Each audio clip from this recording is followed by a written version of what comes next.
Hey everybody, I'm Will. I am an alcoholic.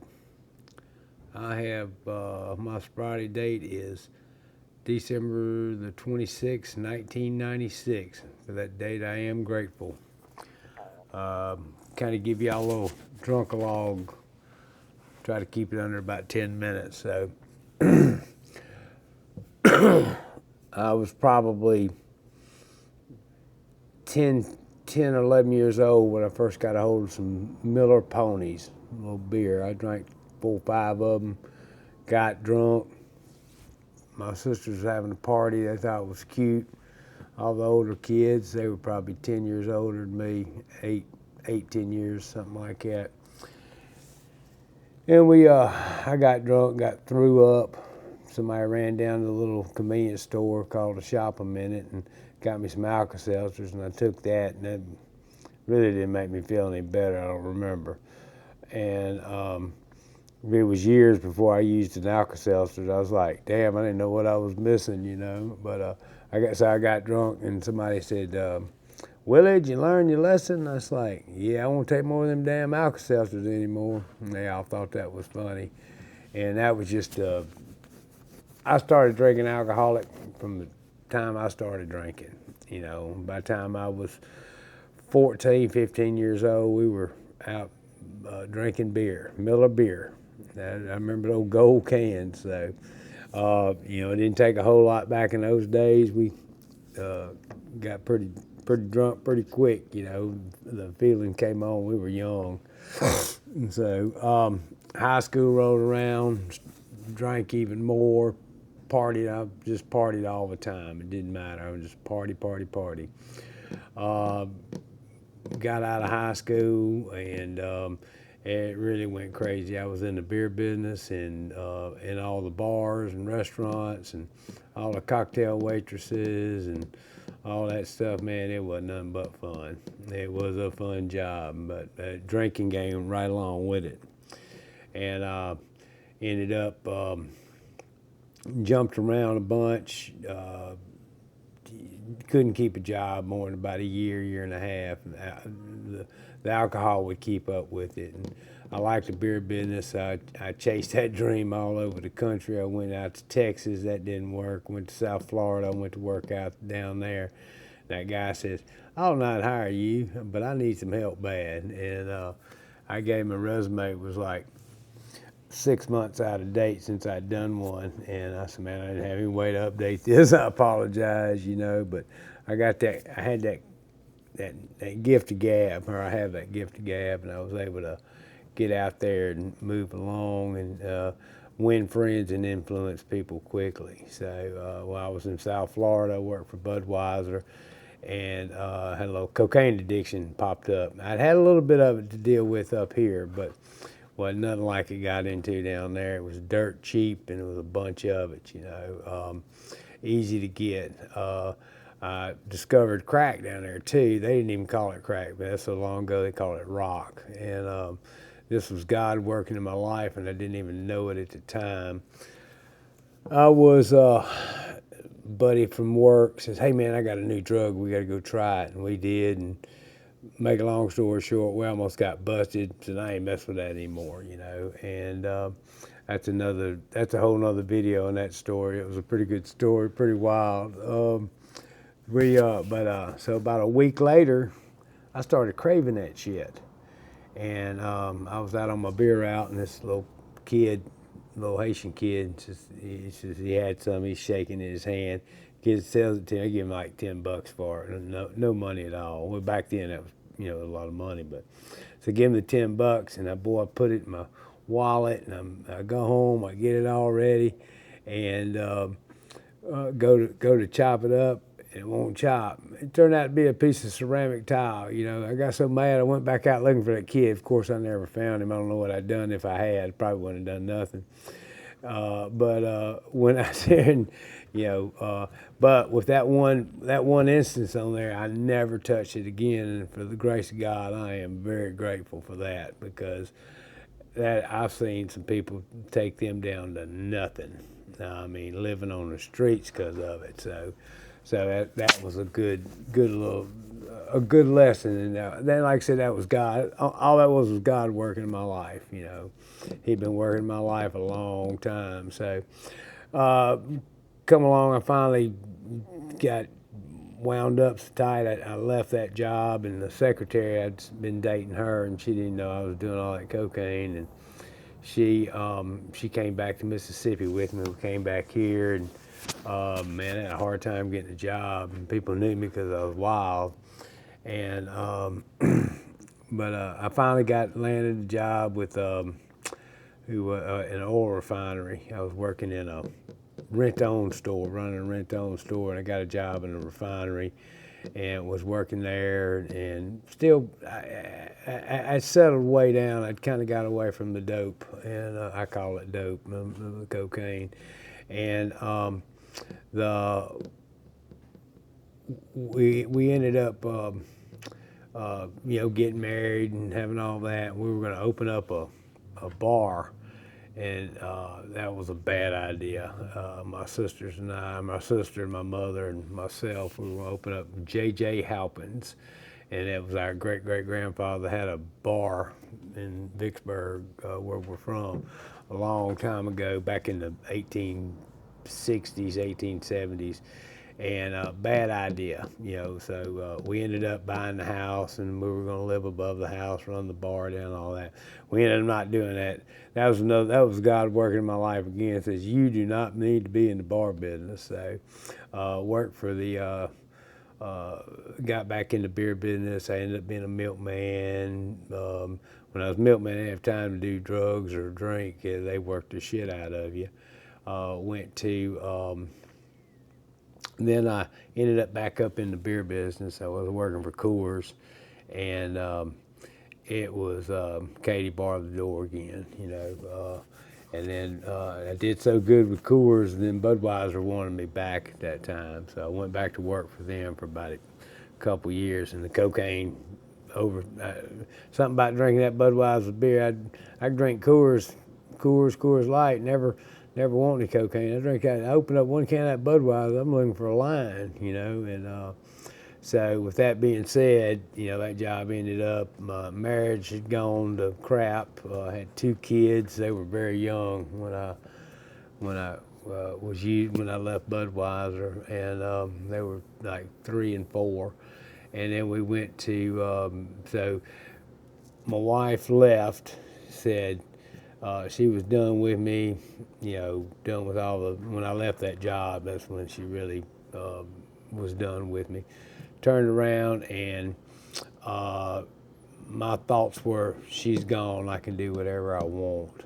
And that started a cycle of getting up at 11 o'clock in the morning, going to work for a few hours, going out all night and drinking. That was a vicious cycle, ran for about 1.5 years, 2 years.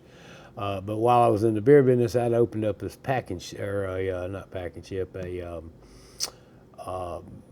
cheap beer and cheap cigarette store, and build it and they will come. There was a lot of people coming through that place, and a lot of cash,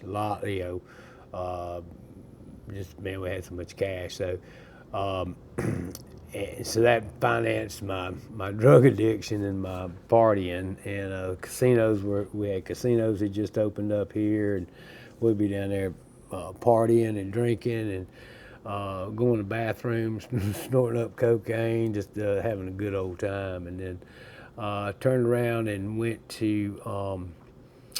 It had gotten pretty bad. I was down. Money was starting to get tight and all that kind of stuff. And one day my sister showed up. She said, "You're going to treatment." And I said, "I ain't going to. I didn't even know what treatment was. Didn't know anything about AA or Alcoholics Anonymous or anything, recovery. I had no clue. So I ain't got any problem. I just partied a little too hard last night, So she said, "No," I said, "I've already talked to our mother." And she said, "If you don't go, we're going to court order you, and you'll have to go.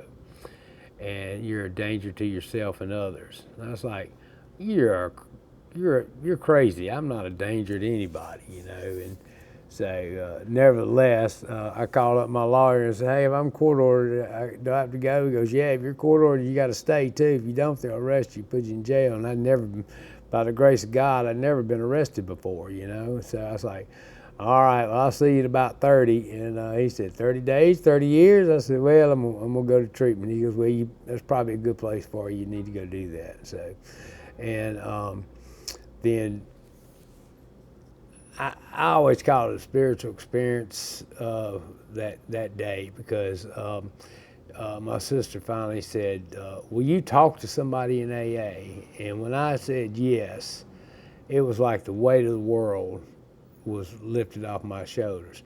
Now, if I'd known that was the last time I was going to have a drink, I'd had 2 more fifths. I kid you not. I was drinking a lot of whiskey all night long, and I'd go out there and we'd be just shit-faced. We'd go to the Waffle House and eat in the middle of the night, and about halfway through my meal, I'd just go, clunk.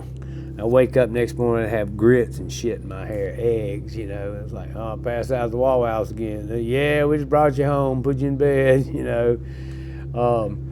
But I went off to, once I said that, yes, I would talk to somebody in AA. It was like the weight of the world lifted off of me. For a long time, I thought that was a spiritual experience, but it wasn't. It was just I surrendered. I was sick and tired of being sick and tired. So with that being said, I got in the car, I went to treatment. It was the day after Christmas. I had a bunch of gifts for my kids. And so we had to see them before I went off to treatment. I was gone. We didn't even tell them. They were 4, 5, and 6 then. They did not know what the hell was going on. Hell, I didn't know what was going on. And we turned around and off to treatment we go. And my 2 of my sisters and me, and I got all this crap I'm taking with me, which I didn't need any of it, you know. And we went off to Jackson, Mississippi, or actually to Byram.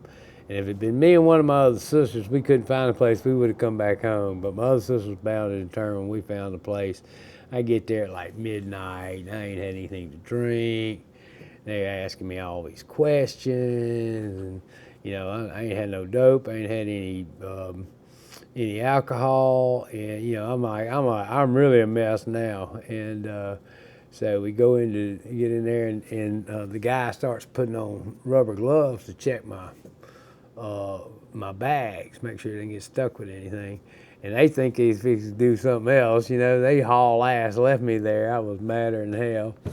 And they finally gave me something. I went in there and laid down, and they knocked me out. And I detoxed. And then a couple of days go by, I finally start moving around, want to go outside, smoke a cigarette, and really don't have any desire to drink at that point. And got in there, and I finally came out that nurse's station because I was still in detox. I couldn't even go outside and smoke a cigarette by myself. They were scared I was going to run off. I was like, I really just want a cigarette, you know. And they took me out. So I asked that girl, nurse, I said, damn, how long people stay in this detox? She said, a couple, 3 days. I said, damn, I've been here 5 days. What's the deal? I said, I must have been really sick. And they said, no, it's Christmas. Nobody comes to work this week. You're stuck. And that was bottom line. That's what it ended up being. I was like, son of a.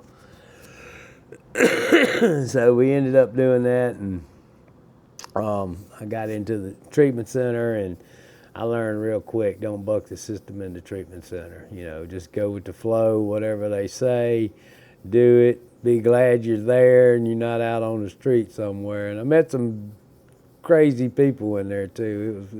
It was quite the experience, and so I made it through that treatment center, and then ended up. They said I was sicker than the average.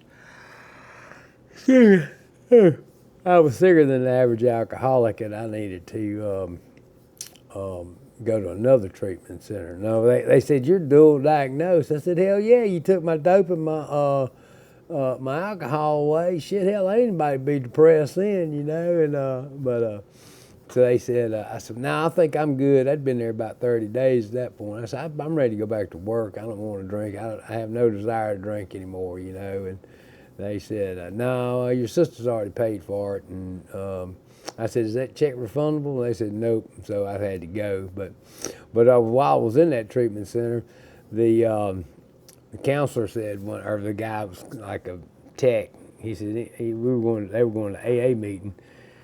up in Jackson, Mississippi, and did I want to go? I said, hell yeah, I want to go somewhere. I ain't been out of this treatment center in 2 weeks. And so we all loaded up in the van. It was me and this kid. I forget where he's from, probably some big city, and he was probably on fentanyl, and there was a nurse that was on fentanyl. And all three of us get up in there, and we get in the van, we haul out, we go to this meeting, and we'll walk in the door. I've never been short for words, and this old guy says, are y'all here for the meeting? I said, yes, sir, that's what we're here for. He goes, well, here, read this. I said, read what? And he said, he handed me a list, a handwritten list, and I don't read real good because I'm dyslexic. And I was like, what'd you say? And he said, chair the meeting. I said, oh, no, it's our first meeting. And the guy said, oh, you'll do fine. So I chaired my first meeting and got a desire chip at the same time. I was hooked from that day on.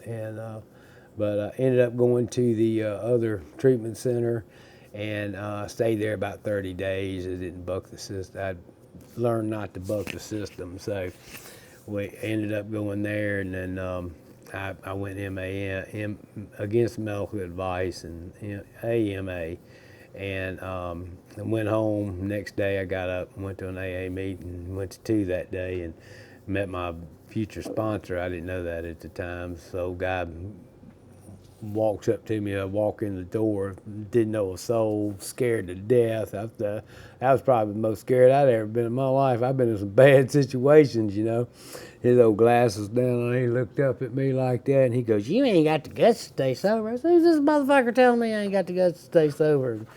I was like, I'll show you, and turned out, yeah, that's what I needed. I needed somebody that was hardcore on me, and he was hardcore. He had like, I don't know, 30, 40 years when I met him. And I was 9, 10 years sober when he died. So he had almost 50 years of sobriety. So, and today I have almost 30 years. I got 29 right now, and by the grace of God and the program of Alcoholics Anonymous, I hadn't had to take a drink. And on December 26th, 2026, I'll have 30 years. So that's a feat in itself. So we're running about 15 minutes, 17 minutes now. I don't want to take too long. I'm going to make some more of these videos. We're going to get myself back into recovery. I've kind of slipped away from it. It's every day's you just deal with life, and AA has taught me how to live, and when something goes wrong in my life, I know what to do now. So, but thank y'all very much. My name is Will. I'm an alcoholic, and I go by Willie, home at a Willie Good Deal sometimes. So if you need anything, drop a comment. I'd be more happy to talk to anybody. If I can share my experience, strength, and hope with you and help you get sober or stay sober, or just somebody wants to talk anytime, I'm always open. Just leave something in the comments. If y'all would like and share this too, maybe we get this message out to some other people. Thank you.